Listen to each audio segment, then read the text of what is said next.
Good morning from London. Beautiful blue skies, warm temperatures, quite remarkable. Very warm welcome to all the people who are tuning in from India. My name is Neil Poulter, and as it says on that first title slide, I'm the director of the Imperial Clinical Trial Unit at Imperial College London.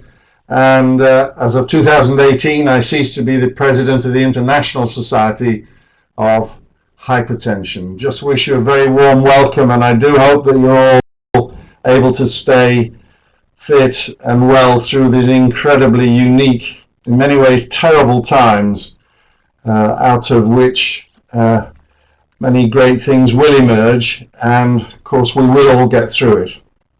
So without any more ado, this is my conflict of interest, which I can honestly say has absolutely no impact on the content of what I'm about to say to you. Nevertheless, we have to produce that. So now let's turn to guidelines. If you're involved, and I guess many of you have been involved with the production of guidelines, the issues that one always considered when we're managing hypertension or writing guidelines about it, you'll see are the issues mentioned there. But one of these issues is a consistent finding in all guidelines, and that is risk assessment. The insistence that we should try and evaluate the risk of our patients. And the rationale for that really is around the fact that the risk of any individual is way beyond their blood pressure.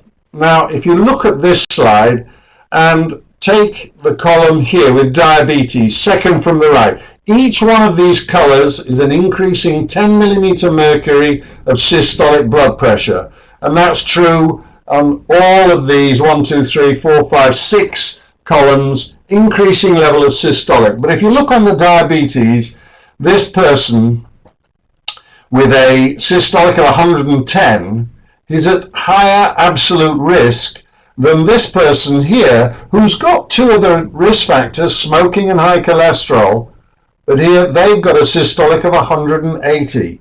So the blood pressure per se does not capture the overall risk. We all know that. And that's really the background as to why the insistence on trying to find out what each patient's risk level is, because it tells you about what their absolute risk is, and that's gives you the payback in terms of the benefit of treating these patients. So now, if I were to ask you a question, and I realize we don't have the capacity for everyone to answer this, but you might want to just answer it yourself.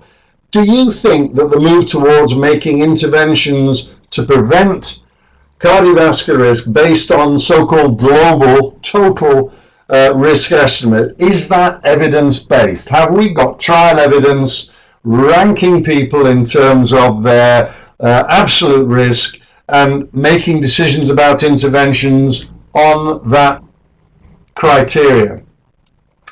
If you go from definitely no, number 1, through to definitely yes, number 4, I'd get you to vote if we could. But suffice it to say, I think the answers really are around 1 or 2. There is very little evidence, and what evidence we've got is post hoc, about the level of risk in the context of hypertension determining whether we treat or not and what the benefits are. So that's the reality. First of all guidelines say, yeah, you must assess risk, but actually it's not evidence-based to treat our patients on the state of their cardiovascular risk. Nevertheless, this is absolutely typical of the sort of chart we see, and this is the most recent European chart, where across the top we have 4 levels of blood pressure grading, from high normal through to grade 1, grade 2, grade 3 hypertension. And then here you see on the left-hand side we've got 5 categories of risk status, crudely calculated on the basis of just counting risk factors from none at the top down to symptomatic cardiovascular disease very advanced chronic kidney disease or diabetes with target organ damage. And on the basis of that, you make a crude classification of people of their risk from low in the yellow through to very high risk down at the bottom level down here. So that's fairly typical, and there are variations on the theme. This is crude, particularly because you're just counting risk factors rather than putting the individual ones in and the level of the risk factor. But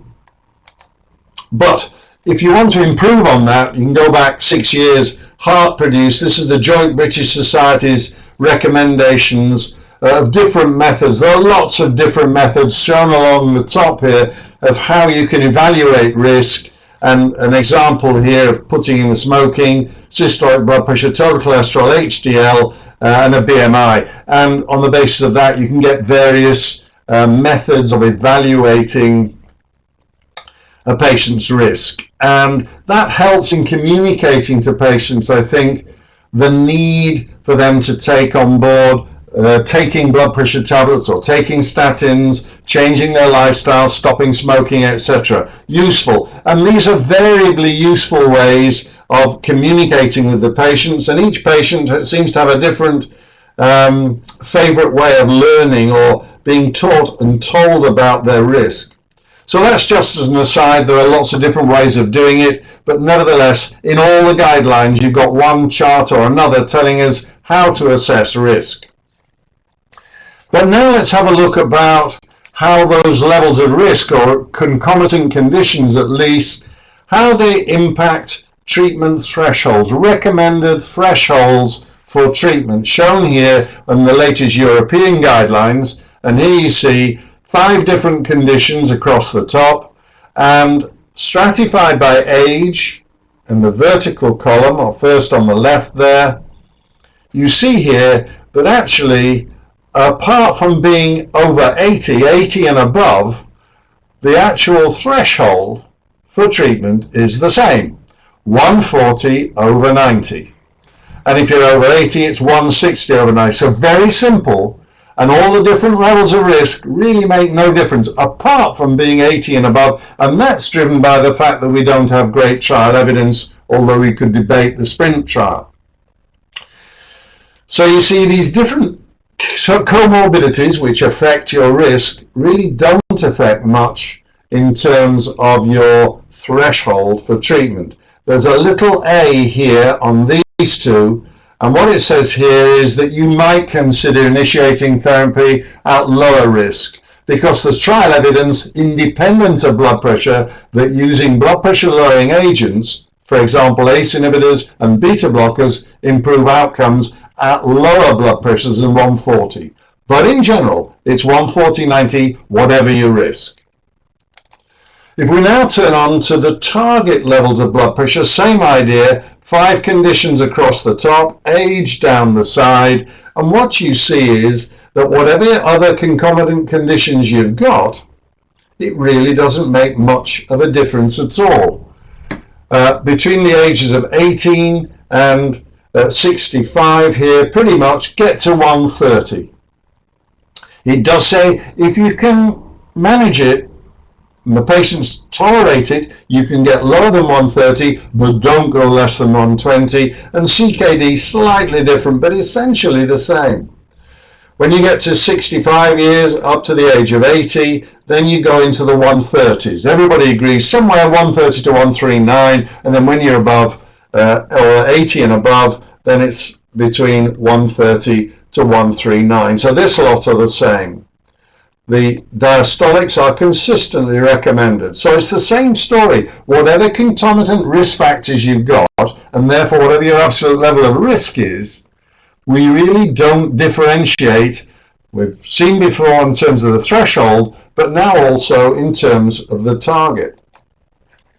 But let's turn to one of these conditions, very common, particularly common in India amongst our hypertensive patients. What do we say there? Well, first of all, some background information. This slide shows that these are people with type 2 diabetes, and it looks at, in the left-hand column there, the outcome What outcomes are associated with lowering the blood pressure by 10 millimeters of mercury systolic? Big 100,000 patients involved in these 40 trials, and what it shows that whatever your favorite risk factor is, from mortality, obviously the hardest and the most important endpoint, down to albuminuria, much less important. You see here, favoring lowering the blood pressure is absolutely rock solid. Lowering the blood pressure works in type 2 diabetes, and we should be doing it. We should be putting emphasis on doing that because it works. Now, I don't want to pay too much attention to the latest American guidelines. I think they are, in general, it's not as good a document, in my opinion, as the European guidelines. Perhaps that's bias.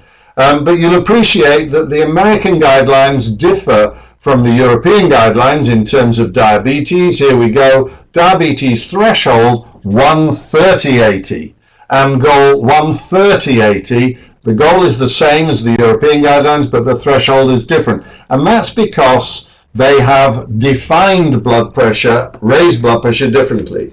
The Americans took a unilateral approach and said that hypertension should be defined as 130/80. I think for various reasons that's quite wrong. We do not have evidence in untreated patients that treating 130/80 and above reduces cardiovascular events. So I think it's an error, and I wouldn't pay attention to this. I would stick with the European recommendations, which, as I said, went for 140/90. That's where we should kick off our treatment. If you're 80 and above, then first of all, stay at home. If you're 80 and above, stay at home, and you could start treating your blood pressure once the systolic's above 160. But everybody else, start treating when it's 140 and above. What are you going to treat with? Now, this is the standard algorithm from the European guidelines. I'm sure everybody recognizes this. Very, very simple. Initial therapy, dual combination. And they're saying use a RAS blocker, ACE or ARB, a RAS blocker plus a calcium channel blocker, or a RAS blocker plus a diuretic. Now, what they don't show here is they actually recommend the initial dual combination at half dose, then going to full dose, then they go to step 2, which is a triple combination, and that's RAS blocker plus calcium channel blocker plus diuretic. If that's not enough, you're resistant, add in something else. And spironolactone is probably the best evidence for spironolactone is your fourth line agent. But the point is, this is the standard treatment algorithm that they recommend. However, it's the this core algorithm, if you look in the title there, is also appropriate for most patients with hypertension-mediated organ damage, stroke, diabetes, or peripheral arterial disease. So it's the same recommendation for what you should be treating your patients with is recommended. Now let's have a quick look at the evidence. If we look at the A plus C, and this is the British approach to making the drug name simple, A is ACE or ARB, RAS blocker, ACE or ARB plus calcium channel blocker. The evidence for that in the context of diabetes, at least, indeed of any of the major trials, is from Ascot and the Accomplished trial. Ascot used perindopril plus amlodipine, I'll come back to that, versus a beta blocker and low-dose thiazide. And Ascot, I'll show you the data later on, was clearly superior. The Accomplished trial, in Ascot incidentally, about 30% of them were diabetic patients. In Accomplished, the majority were diabetic patients, and this used, again, benazepril plus amlodipine versus benazepril plus thiazide. So these are the two trials which support the use of A plus C, and the A is actually not an ARB, it's an ACE inhibitor plus calcium channel blocker. That's where the evidence is.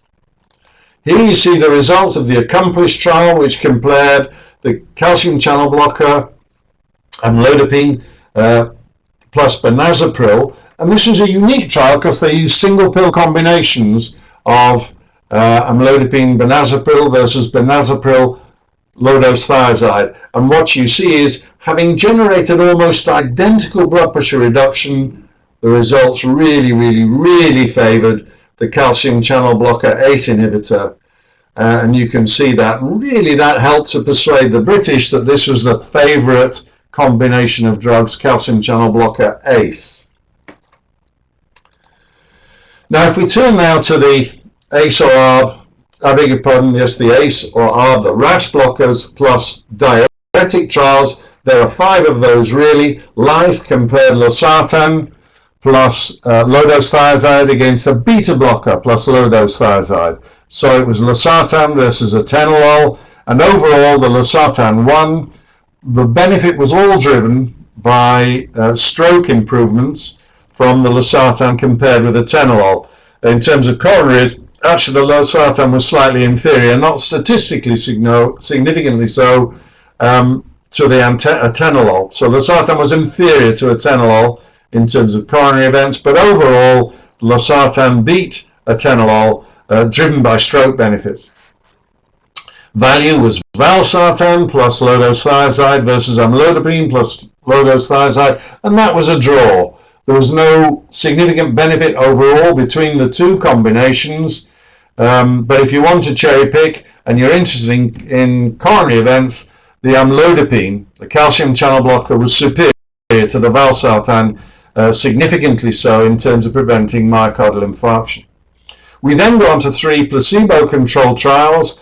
Progress, which was post-stroke, and that was perindopril adding in indapamide against placebo. HIVET was the elderly, that was indapamide adding in perindopril against placebo. That was the very elderly, 80 and above. Progress is post-stroke. And the third one in diabetes was ADVANCE, and that was a single pill combination, again, perindopril plus indapamide against placebo. And all 3 of these got significant cardiovascular benefits against placebo. So post-stroke, very elderly, diabetic, all superior than placebo in terms of the major cardiovascular events. So that's the evidence for A plus D trials, that's ACE or ARB plus diuretic.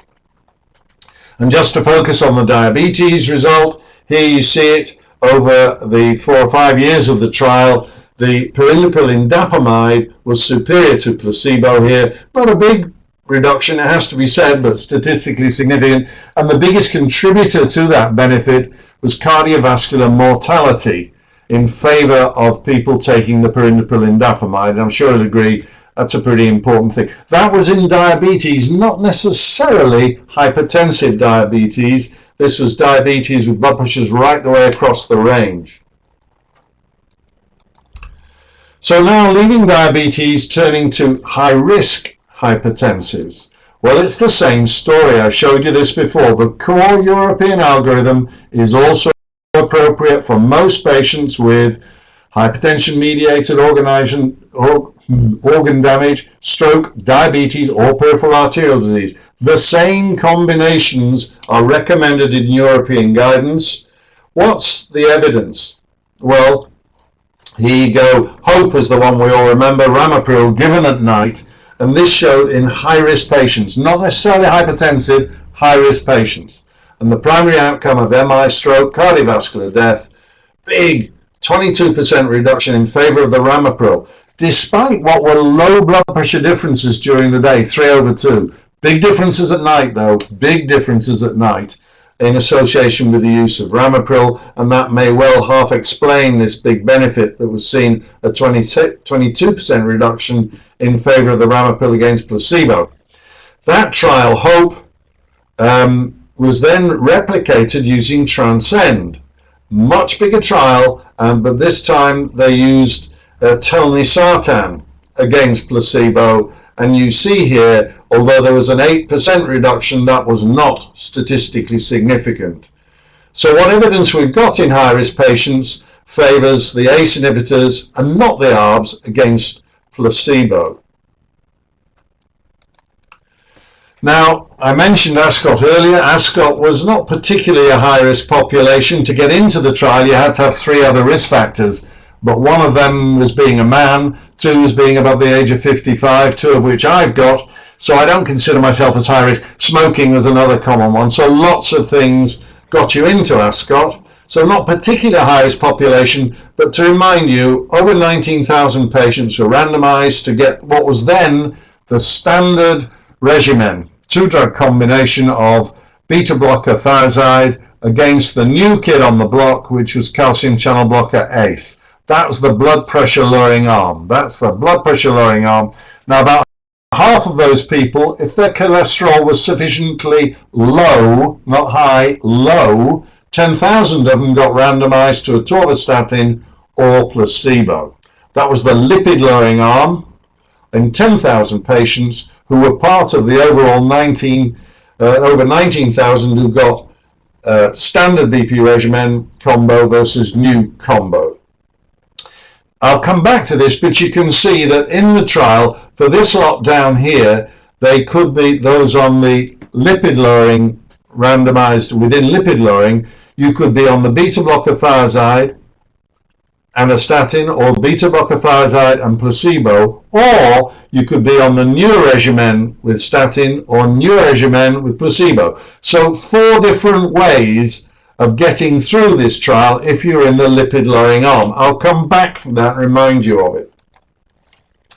But first of all, the blood pressure lowering arm, amlodipine perindopril against the old favorite that we all used in the 80s. Many of you in the audience are perhaps too young to remember that, but we did. Beta blocker thiazide was standard, and this really showed, this kicked that into touch. The amlodipine, the calcium channel blocker ACE inhibitor, was superior to the beta blocker thiazide. The trial was stopped early, I'm sad to say, because of all-cause mortality. You can't keep a trial going when all-cause mortality significantly favors one group versus the other. But you can see here that this was clearly a better combination of amlodipine perindopril versus beta blocker thiazide, and it almost certainly was down to not just the better blood pressure lowering, although amlodipine perindopril did give better blood pressure lowering. There was more to it than that, and we could go into that if there are any questions or interest in it. But the point is, this calcium channel blocker ACE was better than beta blocker thiazide.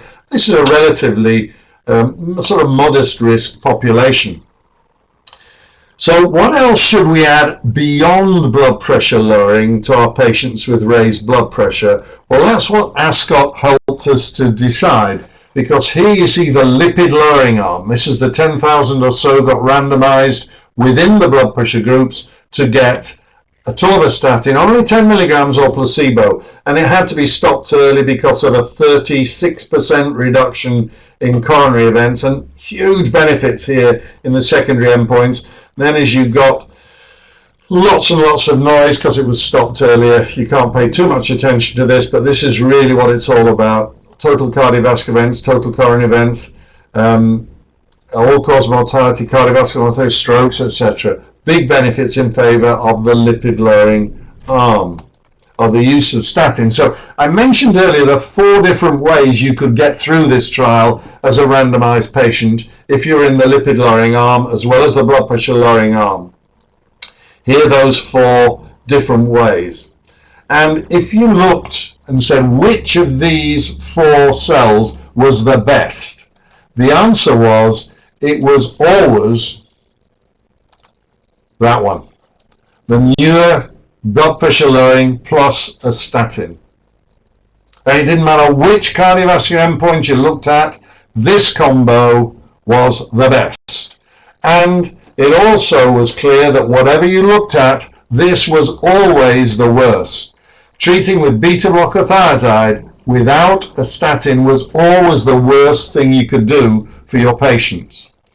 Now, the other 2 came in 2nd or 3rd place, depending on which cardiovascular endpoint you looked at. But this is my key point.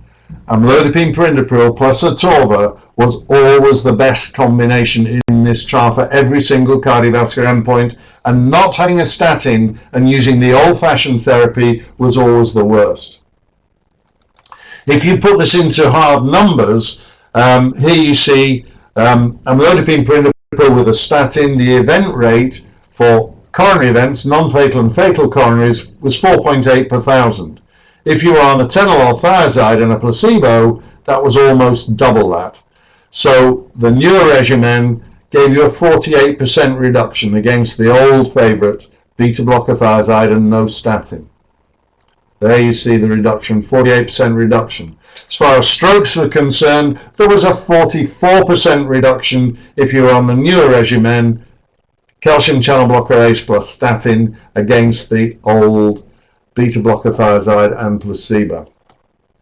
So this really got into the guidelines, and here are the recommendation made in 2003, 2004 in the British and the European guidelines. They're almost identical.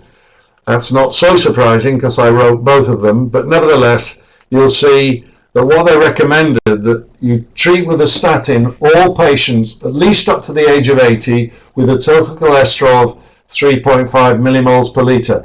I can't remember whether in India you have millimoles or milligrams, but as you know, you multiply by 40 to get that to milligrams percent. If they got an established 10-year cardiovascular risk of 20% or more, use a statin.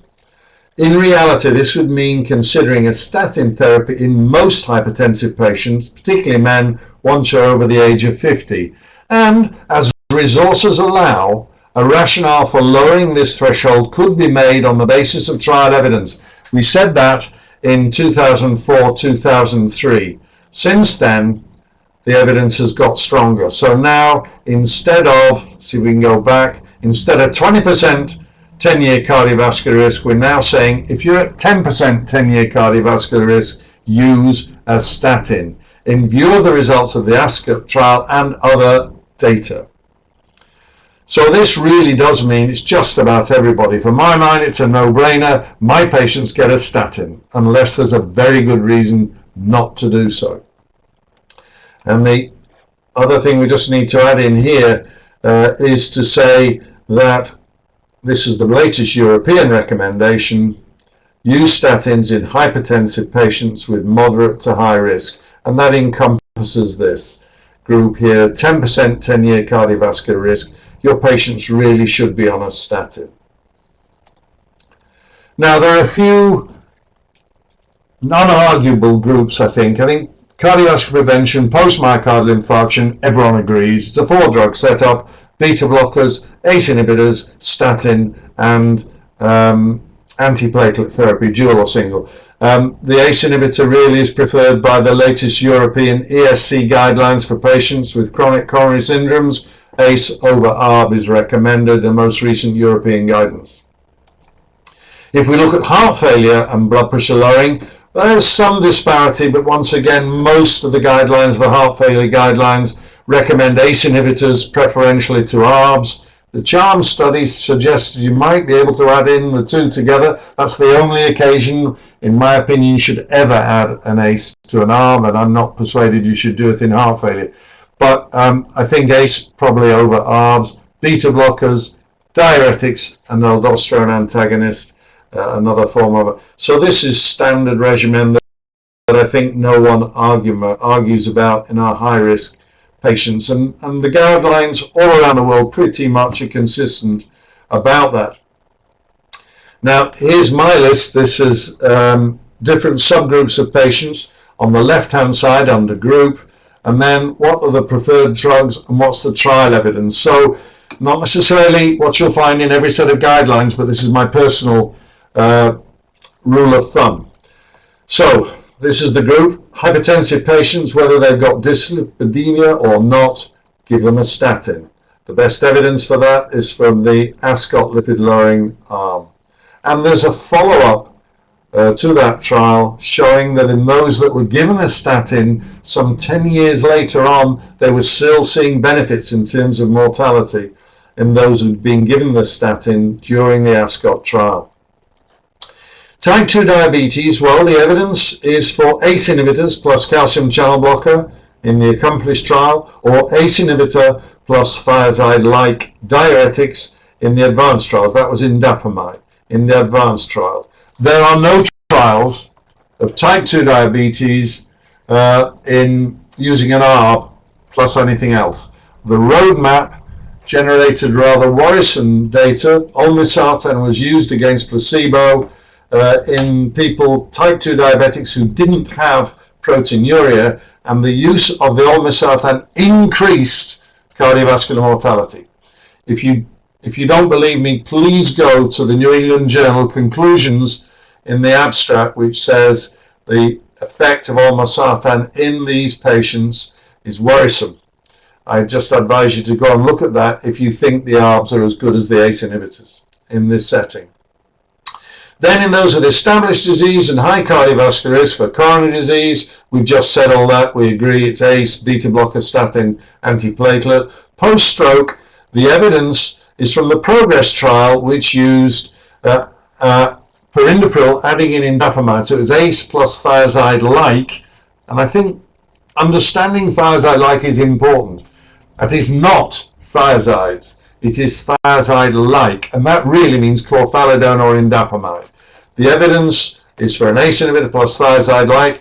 I'd remind you that the PROFESS trial, with 26,000 patients, a huge trial, tried to repeat the PROGRESS trial, but it used telmisartan rather than ACE inhibitor, and there was no significant benefit. So once again, the evidence for ACEs rather than ARBs. We then go to ISH in the very elderly, and we've got three chunks of evidence: the dihydropyridine calcium channel blocker, the soldapine in Cistur, the thiazide-like diuretic, the SHEP, which is chlorthalidone, and the HIVET trial used indapamide and the ACE inhibitor perindopril. Three trials here supporting the use of these different agents for the very elderly, with most of whom have got isolated systolic hypertension. LVH is unique insofar as there are no ACE inhibitor trials on their own. There was the LIFE trial, which is ARB plus thiazide, and as I mentioned to you earlier, losartan plus thiazide was better in LIFE in this group of patients with LVH, and they were superior overall, all driven by stroke benefit. We've no idea if you gave an ACE plus thiazide like in LVH what the benefits might be, but if we're going strictly on the evidence base, that's what you might consider using. From heart failure, HFrEF, we've got ACE inhibitor, beta blocker, diuretic, and ALDO antagonist, and as I mentioned earlier, there are lots of trials supporting that. In terms of ethnicity, recently completed the Creole trial showed that for black patients of African origin, calcium channel blocker plus ACE or calcium channel blocker plus diuretic was superior to the third comparator agent, which was ACE plus thiazide. So these two are the combos recommended for black patients, albeit only on the basis of ambulatory systolic pressure rather than cardiovascular outcomes. Now, what about South Asian patients? We don't know. What a dreadful situation, with a sixth of the world's populations with no trial evidence to evaluate the best treatment in hypertension. I'm delighted to say that's going to change. We have a trial going to start. Well, it was going to start at the end of this year. I think it won't now. It will go into next year. That trial's called Topspin. It's being run in India. And we're going to look at calcium channel blocker plus ACE, calcium channel blocker plus diuretic, or ACE plus diuretic in the South Asian hypertensive patients, like Creole, but just carried out in South Asians. And then the following year, we hope to set up one in the Far East, probably in Singapore or Hong Kong, in the Far East, with places are not certain yet. I think this is my last slide. Just to summarize, the tailoring of our therapy, shown here as 3 tablets, should obviously be influenced by what's behind that wall. We have the opportunity to look at the patient as a whole and make some recommendations about his smoking, about his drinking, about his enormous girth. These things need addressing along with the blood pressure. And really that's the advantage of assessing risk. Not so much in terms of influencing thresholds and targets, but it's more about what else you're going to do. You will measure this person's fasting glucose. or their HbA1c, and if they're diabetic, you treat their diabetes. If their lipids, which you should measure, are particularly bad, you will treat, but in my book, you're going to treat them with a statin anyway. So this 3-pill situation recommended by this cartoon symbolizes the fact that you're going to need at least 2 drugs to lower the blood pressure effectively, and British guidelines would say that's calcium channel blocker plus ACE. And you will also need to add in a lipid lowering with a statin, so 3 drugs. Of course, if you give it as a single pill, cost effectively, that will be a lot better because the patients will take the tablets and they'll do better. So that ends my talk. Thank you very much indeed for joining in. I'm now delighted to answer any questions if there are any.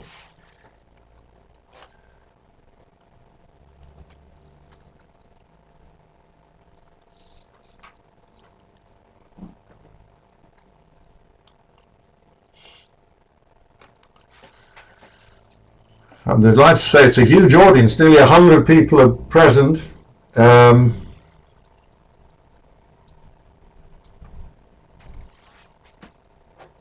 here we go. In CKD patients, which antihypertensive drugs as per creatinine? Okay, well, a few standard things to say is that the classic thiazides, diuretics, won't work once the creatinine is above, say, 150.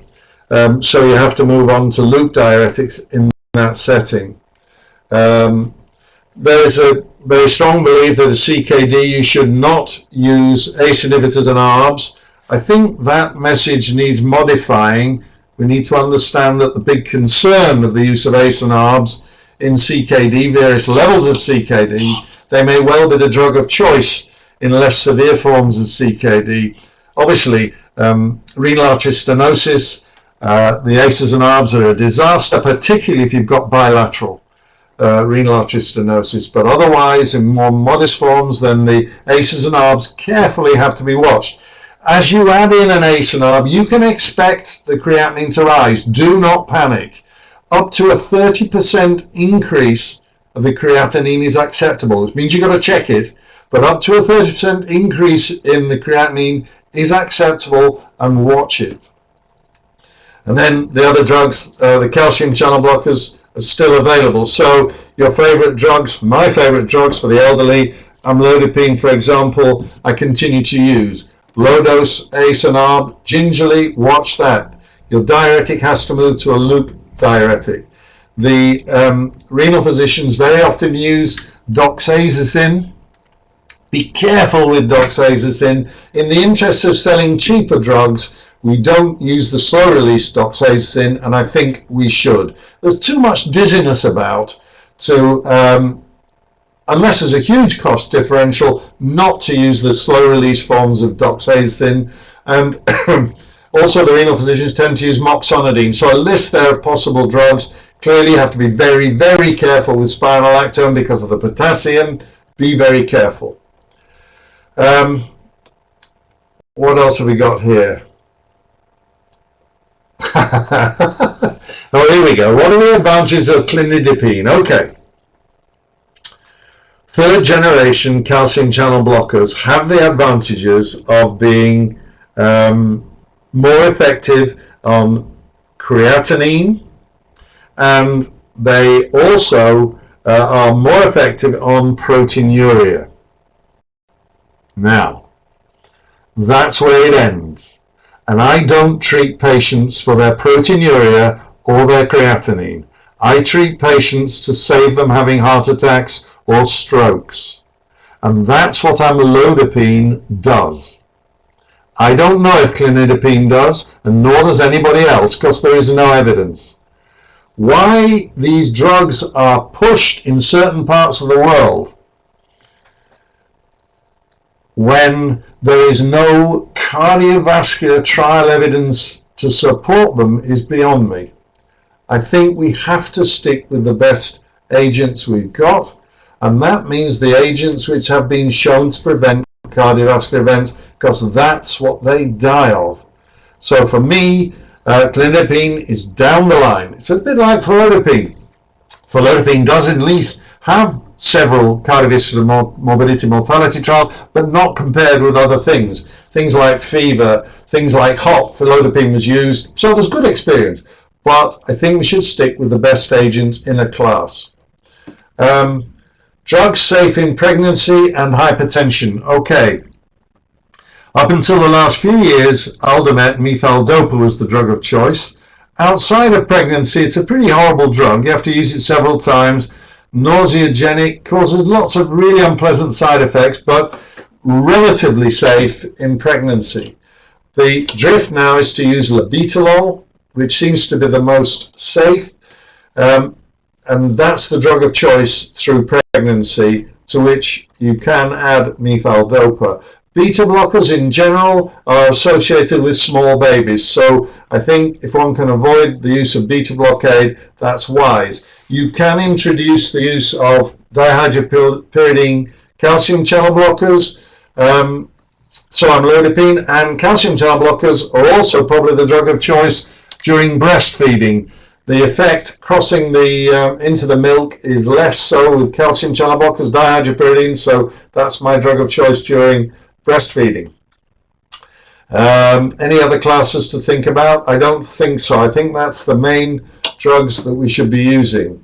How is the use of clinidipine and indapamide in your practice? Non-existence of clinidipine. I do not use the third generation calcium channel blockers for the reasons I explained. They might be as good as amlodipine. They might be better, but in my opinion, we need to know that before we preferentially use clinidipine over amlodipine.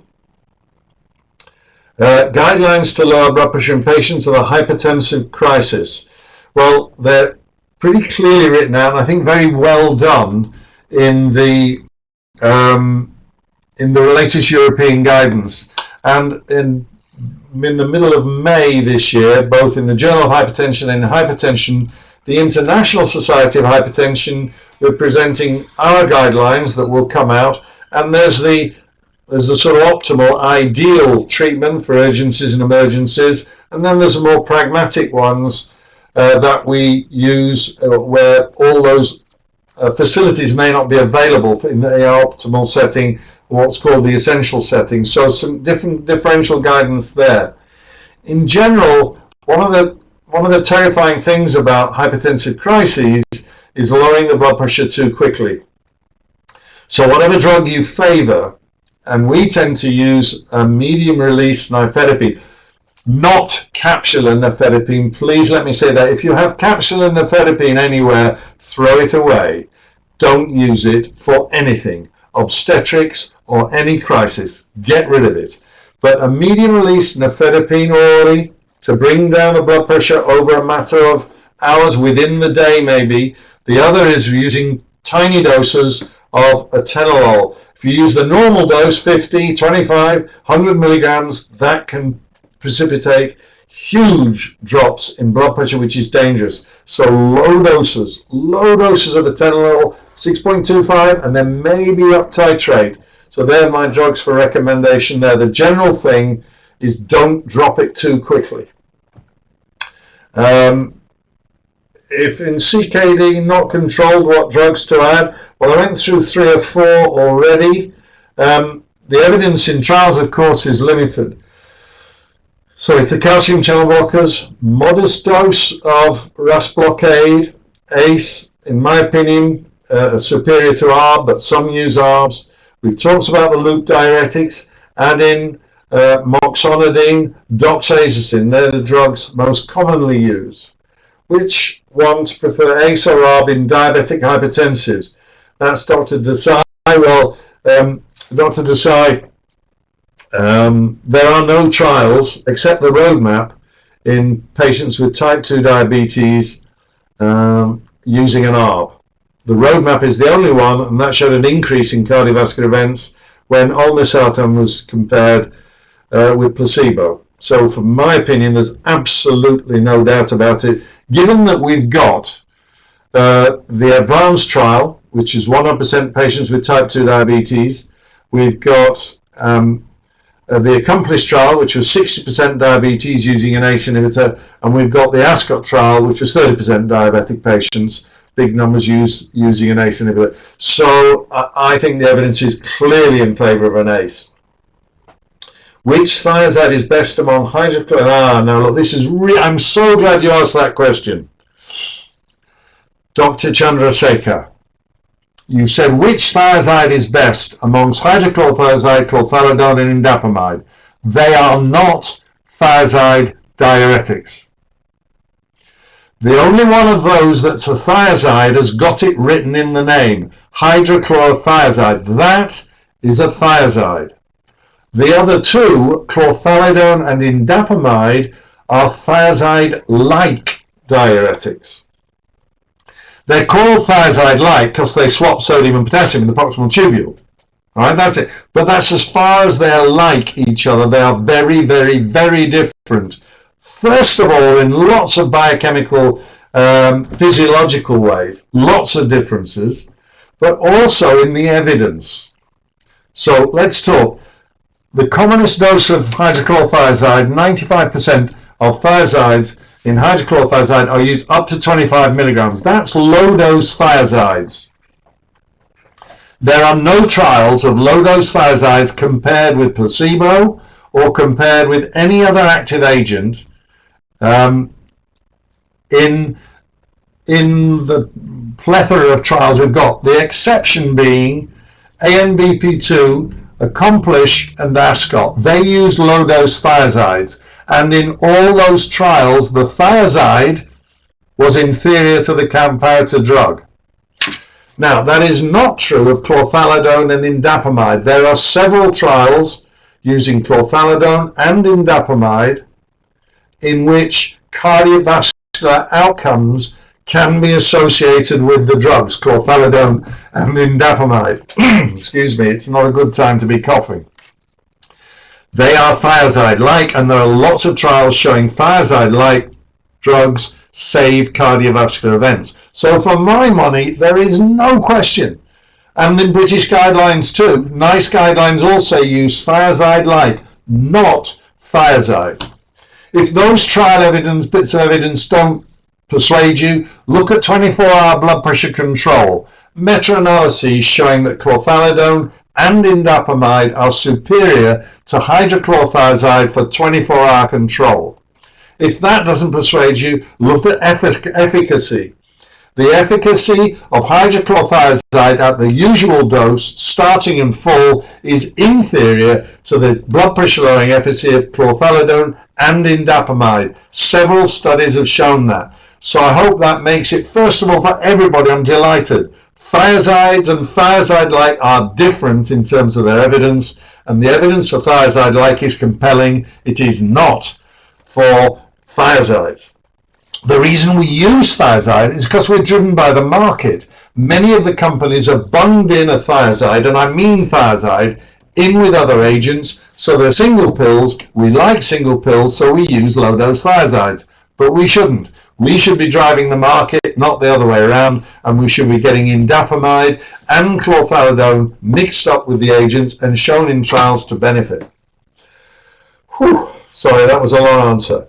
Why is the use of chlorthalidone increasing instead of, I'm not sure if I can see the rest of this. How can I get the rest of that? Here we go. Why is the use of chlorthalidone increasing day by day instead of hydrochlorothiazide, whilst we are getting a satisfactory result from hydrochlorothiazide? Well, for the reasons I've just told you. It may seem satisfactory, but it's not as good as you'll get from indapamide or chlorthalidone. Now, one of the dangers of chlorthalidone being added in everywhere is they're using it at 6.25 milligrams. It's probably the strongest dose-for-dose diuretic that we've got. But there's no evidence for chlorthalidone at 6.25. I don't like that. And the other thing I have to say is that chlorthalidone is diabetogenic. If you use high-dose thiazides, and I mean thiazides, high-dose thiazides, diabetogenic. Low-dose thiazides, diabetogenic, but chlorthalidone really is diabetogenic. And so if you get at the doses where it's been used in the trials, particularly 25 and above, then you get a lot of type 2 diabetes associated with its use. Indapamide, less so. That, for my mind, is my favorite diuretic because it's less diabetogenic than thiazides and than chlorthalidone. So I hope, Dr. Akhlaq, I hope I've answered your question. We should be using, my opinion, indapamide and lower doses of chlorthalidone, but I think 6.25 is not evidence-based. Dr. Kumar says, kindly answer my question. I can't find your question, Dr. Kumar. Oh yes, hypertensive crisis. I've done that, haven't I hope? Dr. Kumar, I hope so. And then Dr. Nanda, any role of ARNI in hypertension without heart failure? Well, not yet, but one could easily see that this may well come in. We need the trial evidence to expand what's available at the moment, and I think that may be one direction that things might go. So very good question, interesting. Obviously, for much of the world, it's expensive for the moment. And I think we need to hold our horses, given that we've got 5 drug classes that have got morbidity mortality trial evidence ahead of ARNI, but I think it's a really good question. It may well come in the future. Okay, that seems to be the end of my list of questions. I'm happy to answer any more if there are any. Dr. Kumar, I hope you're happy. I did answer your question, I hope, about CKD. Let me know if I've missed anything else. Dr. Nanda, I answered his questions. And pregnancy we did, yeah, pregnancy and ARNI, yeah. Well, if there are no other questions.